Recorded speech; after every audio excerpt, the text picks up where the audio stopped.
Assalamualaikum warahmatullahi wabarakatuh, Bapak Ibu Kepala Raudatul Atfal, Madrasah Ibtidaiyah, Madrasah Sanawiyah, dan Madrasah Aliyah. Alhamdulillah, pada kesempatan ini kita bisa bertemu lagi di kanal ADRS Official. Nah, hari ini kita akan coba bedah bareng-bareng panduan resmi dari Kementerian Agama untuk kegiatan belajar mengajar selama bulan suci Ramadan tahun 2026. Nah, ini dia pertanyaan kuncinya Bapak Ibu.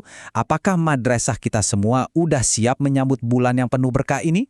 Tenang saja, panduan resmi yang akan kita bahas tuntas ini memang dirancang untuk memastikan kita semua bisa menjawab dengan mantap. Sangat siap! Tentu dengan persiapan yang lebih terarah dan matang. Baik, kita lihat dulu landasan hukumnya, ya. Seperti yang bisa kita lihat, ini adalah Keputusan Direktur Jenderal Pendidikan Islam Nomor 1290 Tahun 2026.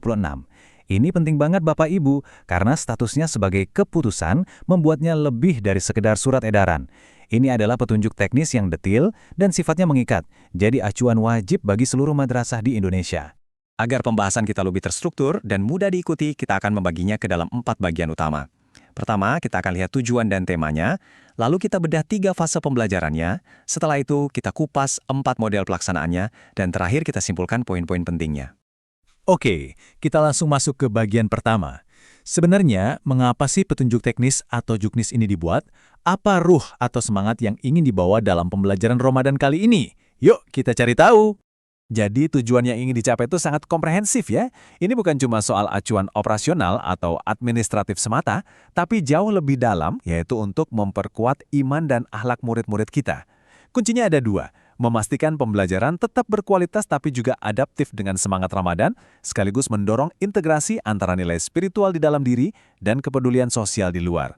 Dan ini dia tema besarnya yang menjadi payung dari semua kegiatan kita. Ramadan sebagai momentum penguatan iman, akhlak, dan kepedulian sosial. Jelas banget ya, fokusnya bukan sekedar mengejar target kurikulum, tapi benar-benar membentuk karakter dan kepekaan sosial siswa-siswi kita. Selanjutnya, mari kita lihat bagaimana juknis ini memetakan seluruh kegiatan Ramadan ke dalam 3 fase yang sangat jelas. Nah, ini akan sangat membantu kita dalam merancang program yang runtut dan efektif sepanjang bulan.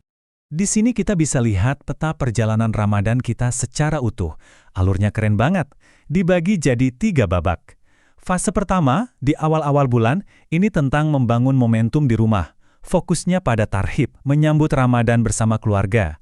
Jadi pendidikan dimulai dari lingkup terkecil.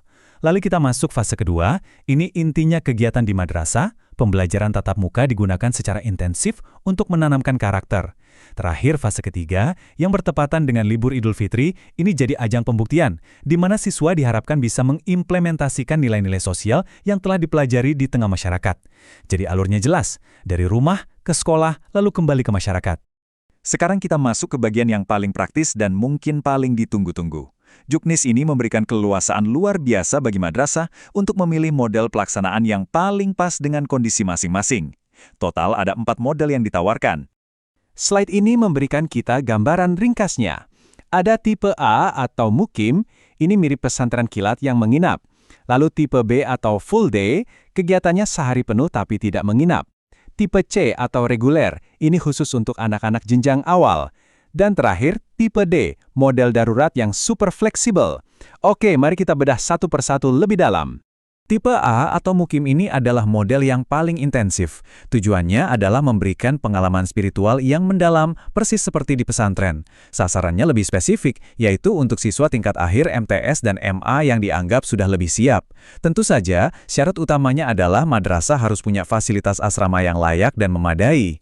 Selanjutnya kita lihat tipe B, full day. Nah, model ini adalah jawaban bagi madrasah yang ingin programnya intensif, tapi mungkin belum punya fasilitas untuk menginap. Kegiatannya berlangsung dari pagi sampai malam, biasanya ditutup dengan buka puasa bersama. Poin krusial di sini adalah komunikasi dan persetujuan dari orang tua, ya, mengingat siswa akan pulang larut malam. Ini jadi pertimbangan operasional yang sangat penting.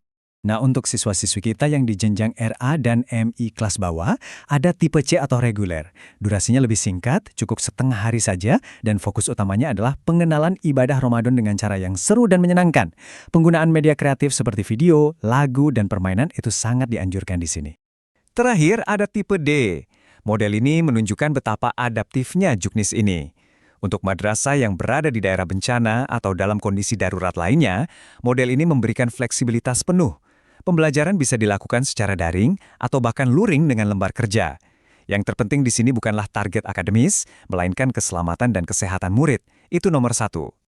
Oke, kita sudah melihat keempat modelnya dengan cukup detail. Sekarang, mari kita simpulkan beberapa prinsip utama dari panduan ini sebelum kita menutup pembahasan kita kali ini.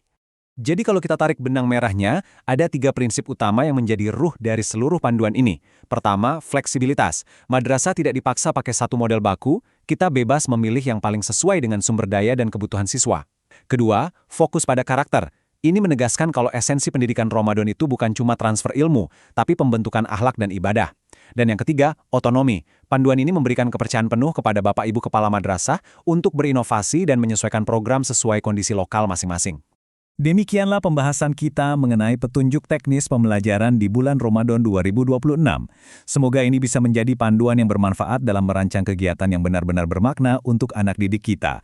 Terima kasih banyak atas perhatiannya, selamat menjalankan ibadah puasa, mohon maaf lahir dan batin. Mari kita tutup pertemuan kita kali ini dengan doa kafaratul majlis. Subhanakallahumma wa bihamdik, asyhadu an la ilaha illa anta astaghfiruka wa atubu ilaik. Wassalamualaikum warahmatullahi wabarakatuh.